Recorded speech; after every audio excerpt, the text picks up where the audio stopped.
Hi, this is Michael Williams, founder of Start Speaking Training Center, and today we're going to be looking at how to start thinking proactively. Remember, this is all about learning how to gain control over your speaking so that you can say the things you want, when you want to say them, and in the way that you want to say them.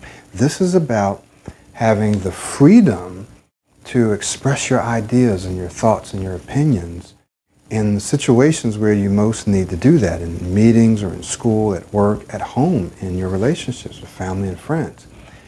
And so we talked about how we can do that by using proactive speaking, right? But one of the things that I've discovered from working with clients is that before we can use proactive speaking techniques, that is, before we can start to speak more proactively, we have to start thinking proactively. Now, what does thinking proactively mean? Here's what I mean by that. Often what happens is that when a person starts to develop a new speaking style, they're faced with obstacles and barriers. When a person starts to learn that they can control the way they speak, they're faced with these beliefs that they've held for years and years. And so it's not that they don't know or that they don't have the capacity to speak more smoothly or more fluently. It's that there's these internal thoughts and feelings and beliefs that are holding them back. So what I want to do in these series of videos on proactive thinking is give you the foundation that you're going to need before you move on to learning to speak proactively. Because trust me, we can do all the training, we can give you all the techniques you want, but if your own thoughts and beliefs are holding you back, you simply will not be able to do it. So learning to change our beliefs and to change the way that we think about ourselves, the way we think about others, the way we think about our speaking, our ability to speak, is critically important. And this is something that not only did I learn from experience, but I learned from working with my clients. So let's jump right in this session and start to talk about one of the first principles, if you will, of proactive speaking. And that is this. Now watch this. You can pause and relax before you speak or respond. Let me say that again. You can, because you have the ability and you have the right, to pause and relax before you speak or before you respond. Now, why is that important? I'm like, well, that's important because so many people feel like they're under the pressure that they have to respond right now. If someone asks you your name, you have to give them your name right now. So if the phone rings, you have to answer it right then and you have to say hello or you have to say your name. Or in a situation in class, when they ask you to say something, you have to get up and say it right then, right? So there's this pressure that many people find themselves under when they need to say something. Now what you're going to find, if you look around and you look at people, excellent speakers, they very often will pause and they'll think. There's just a little delay and they're often very relaxed before they jump out and say something, right?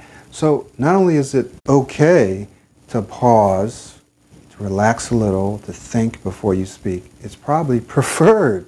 Okay, so remember, this is not just about stopping stuttering. This is about becoming an excellent communicator, an excellent speaker. And one of the things that you're going to want to learn is that you're in control.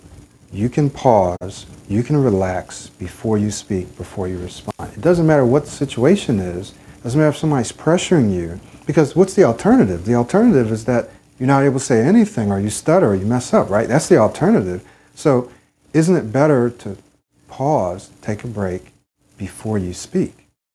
What this does is this takes the pressure off of you, or at least it takes a lot of the pressure off you. It gives you time to breathe, because if you've been anticipating, okay, it's going to be my turn to speak, or I'm going to have to say my name, or the phone rings, so you didn't really have time to anticipate, but the phone rings, you have to answer the phone, you can pause maybe not for a second, it might be a little less than a second, or it might be a second. And you can say your name, or you can say whatever it is. And I'm going to share with you that there's another part to this, right? And I'll give you the other part, especially when it comes to saying your name or something like that. But you can pause, and probably should pause, and relax before you respond. And you should know that you can do that, because if you feel like you just have to jump out, like you have to just jump right in and say something, chances are you're going to continue to respond and speak the way you have been. And you're probably watching this because you've been struggling with stammering or stuttering or situational stuttering. When you're speaking with a boss or someone of authority, or speaking with a family member, mother or father, or speaking with friends, whatever the situation is, there's been a pattern of things that you've been doing and thinking, and this pattern has developed as your current speaking style, your current self-concept, current belief in the way that you speak. And so therefore it's the way you speak in those situations. What we have to do is break that. We have to change that. And one of the things that we have to change is how we think about how and when we need to respond, right? So you can take a little pause, you can think, you can take a breath, and then you can respond. Now, here's the second part to this. You don't, now, watch this, you don't have to respond in the way you think you have to respond. What are you talking about, Michael? Here's what I mean. And I use this example all the time, and I'll use another one as well. Often when people are asked their name, they feel like they have to just say their name, Michael Williams. You don't, right? Because if that's what you've been doing before and it hasn't been working, then if you keep doing it, it's probably going to continue to not work, right?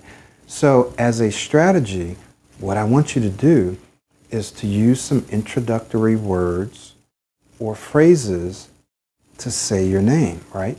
So instead of just feeling like, okay, I got to say my name right now, you pause and you say yes, or sure, or so, or and.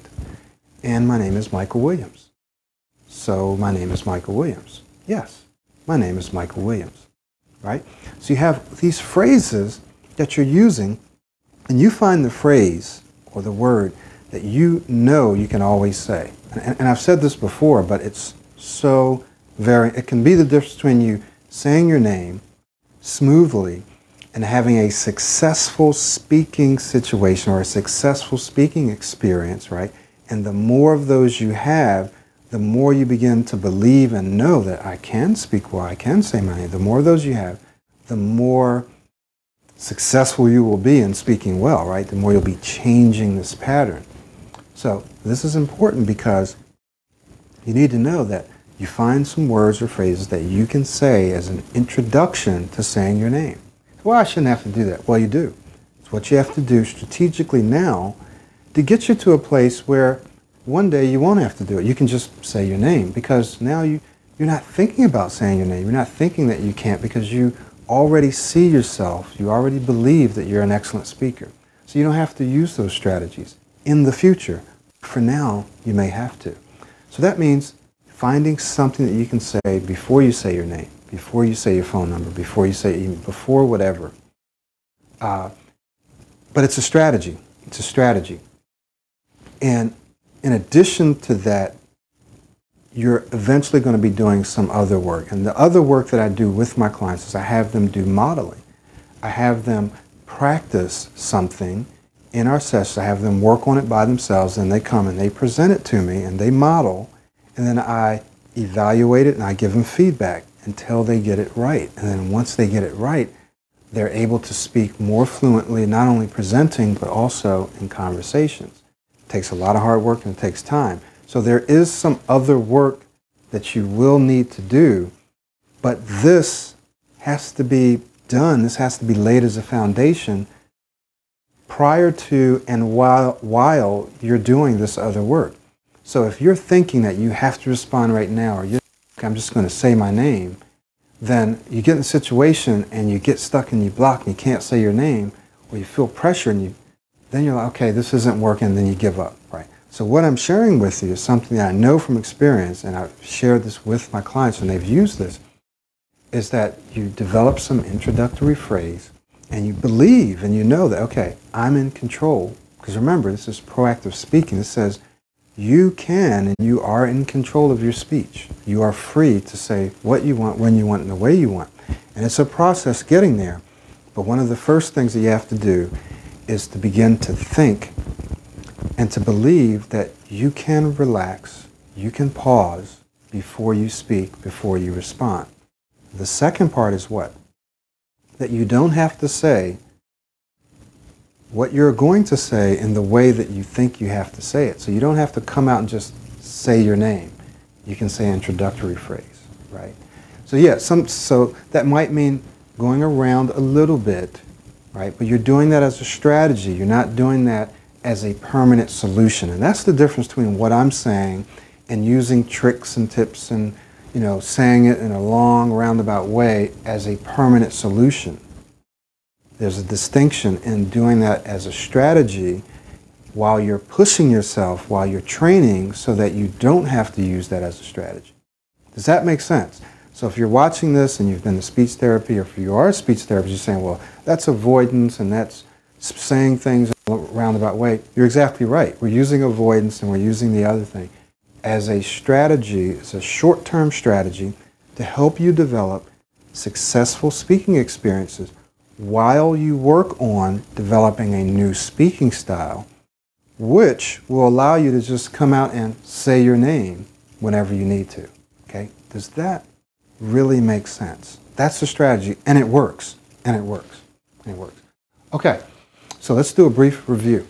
One of the first things or first principles that I want you to know in proactive thinking is that you can, and it's probably preferred, that you just relax and pause before you speak, before you respond. Second, you don't have to say what you think you have to say in the way you think you have to say it. And you can say that any way you want to say it. But what I'm saying is if you have to say your name or you have to say anything else, and you think, okay, I need to be able to say my name. I just need to say my phone number. I need to say my email.